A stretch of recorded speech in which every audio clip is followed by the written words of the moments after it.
GoPro cuts 15% of workforce, Amazon semi-truck to move data, and hanging out with your boy, editor-in-chief of Mattermark, Alex Wilhelm.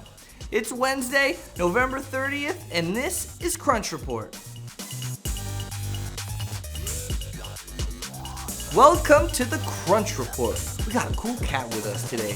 You might know him as a former writer at TechCrunch and the editor-in-chief of Mattermark, Alex Wilhelm. Thank you so much for being here, man. I came all the way back for the free Red Bull, which, by the way, is on the same shelf on the same side of the fridge. So, you know, some things last. I had that set up on purpose. Oh, well, it totally fooled me. I'm impressed. Thank you, sir. What's your favorite Prime color?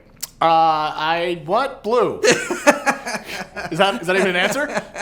Let's make some tech news happen. It's a story as old as time. Company creates new product. Company becomes ultra successful. Nobody wants more of a company product. Company devours the heart of its nemesis for magical powers. Company builds a drone. Company has layoffs. GoPro today announced the company will cut 200 jobs, about 15% of its global workforce. The company says this will reduce its 2017 non-GAAP operating expenses to about $650 million and will help the company fulfill CEO Nick Woodman's stated goal of returning the company to profitability in 2017. The bummer layoff news came along with a press release touting GoPro Black Friday sales were up 35% year over year at US retailers. GoPro stock ticked up slightly in pre-market trading on the news. Alex, do you have a GoPro?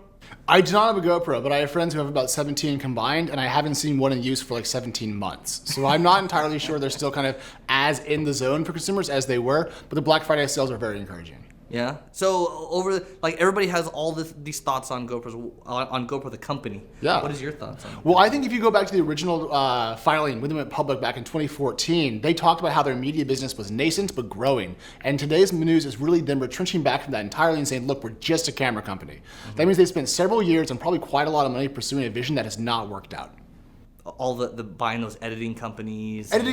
Cloud editing. I mean, I think they really thought the content they were going to help produce with these cameras would lead to a second, maybe even third business on top of it. But even in the era of YouTube, they haven't pulled that off. GoPro stock, would you buy it? Yay or nay? Well, I didn't buy it when it was 87. I'm not going to buy it when it's 10. All right. Well, what about Amazon trucking? You interested in that? Absolutely. I mean, I think Uber was getting into trucking. Now it's made it fashionable. But what are they going to do with those trucks? Let me tell you. Amazon is now in the data trucking game. Amazon created AWS Snowmobile, a tractor trailer for when your big data is just too damn big. The truck houses a container that can store 100 petabytes of data. Real-life data hoarders can contract Amazon to move exabytes of data to the cloud using the new tricked-out trucks.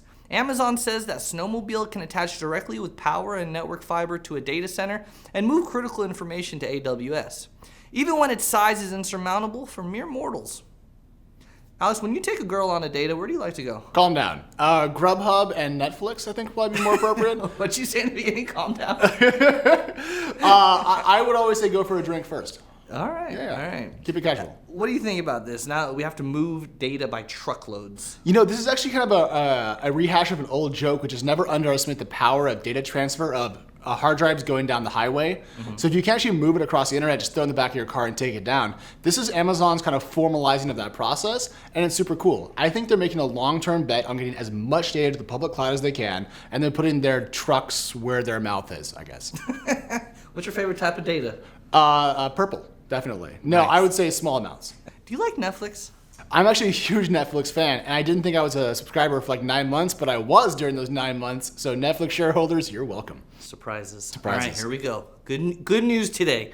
Netflix added a download button. Data-conscious users will now be able to download content in advance of leaving their home.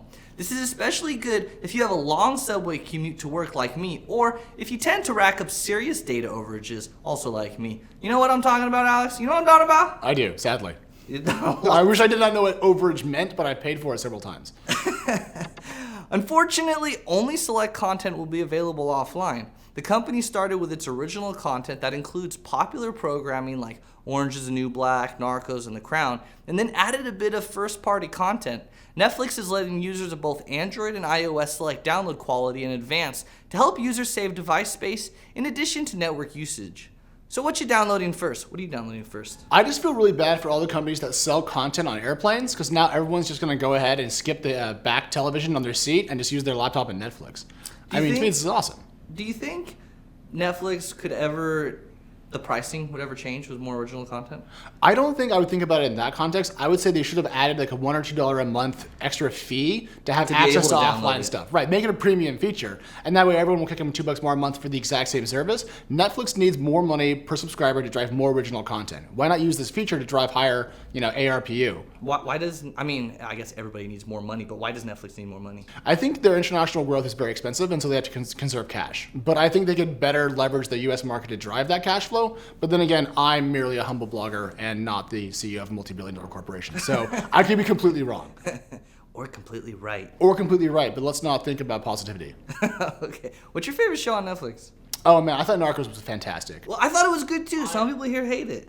Who could dare hate that show? Some people are like, some people I talk to, they say, "Oh, it's too repetitive. Someone get killed." I mean, we're not gonna, no spoilers, but a lot of people, some people think it's. I thought That's it was like great. saying Doctor Who is like repetitive because it has a TARDIS in various episodes. Like, calm down, people. Have some heart. So this download feature makes you happy? Makes me very, very happy because often Comcast is terrible. I'm a Comcast customer, so if I can get away from Comcast being able to turn off my movies, I'm in. What do you use for internet right now? Comcast. I mean, my neighborhood has one option, so. Yeah. I know, they got a monopoly on that. Yeah, it's one-party state when it comes to cable, and given Trump's administration and the new FCC leaders, that's not going to change. All right, on that note, on Trump, let's move on. That's the report for today. I'm Tito Hamzy. Last note, no Crunch Report Thursday and Friday. We'll all be flying to London. Come to Disrupt if you want. Hope to see you there. It's going to be fun. Crunch Report airs every weekday at 7 p.m. Eastern, 4 p.m. Pacific on TechCrunch.com. You also find us on iTunes and on YouTube. Alex Wilhelm, thank you so much, man. Thank you so much for being here. I love you. You're great. Everything about you is It's fantastic. just good to be back in the office. Also, I was making an awkward gesture when you flipped back to me, so I'm sorry for how dumb I looked. That's fine. Let's hang out again soon. I will come back. All right, we'll see you all tomorrow. No, we won't. We'll see you on Monday in London.